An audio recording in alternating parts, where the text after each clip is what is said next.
का बसवतात साखर चौथीचा गणपती माहिती आहे का? सावरीतील सार्वजनिक आणि घरगुती साखर चौथीच्या गणपतीचे विसर्जन संपन्न.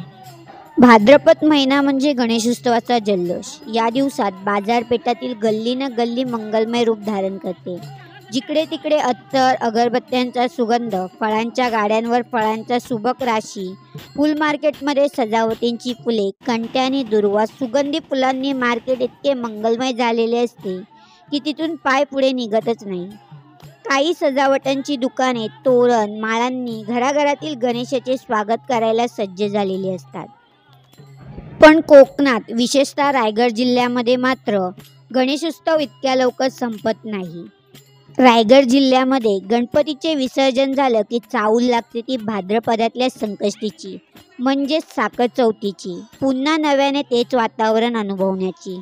साखर चौथीच्या गणपतीची प्रथा वर्षानुवर्ष परंपरागत चालत आली आहे. या प्रत्येकरता काही लिखित आधार मिळत नाही किंवा कोणतीही पौराणिक कथा आढळून येत नाही. पितृपक्ष जरी असला तरी गणेश हा गणनायक असल्याने स्थापनेसाठी पितृपक्षाचा विचार केला जात नाही. ही प्रथा कोकणातच प्रचलित आहे. कोकणात गणपती मुख्य कुटुंबात एकच बसवला जातो. कुटुंबातील मूळ गणपतीची सेवा मुख्य कुटुंबाला करावी लागते. अशा कुटुंबातील भक्त श्रद्धेने गणेशाकडे काही नवस करतात आणि त्यांची पूर्तता झाली की भाद्रपदातल्या संकष्टी चतुर्थी म्हणजेच साखर चौथीला गणपती बाप्पाची स्थापना करतात. नवसाचे हे गणपती 3 वर्ष आणेन, 5 वर्ष आणेन असे नवस बोलले जातात. पण ज्यांना याचा सहवास कायम हवा असतो ते कायम म्हणजे दर साखर चौथीला गणपती बाप्पाची स्थापना करतात. यातही 1.5 दिवस, 5 दिवस, 21 दिवस असे गणपती आणले जातात.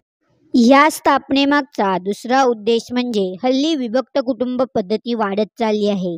त्यामुळे काही हौशी भक्त मूळ कुटुंबात गणेश चतुर्थीच्या दिवशी गणपती असल्यामुळे आपल्याही घरात गणपती यावा, आपल्या घरातील वातावरण पवित्र व्हावं या उद्देशाने साखर चौथीच्या दिवशी आपल्या घरात गणपतीची स्थापना करतात.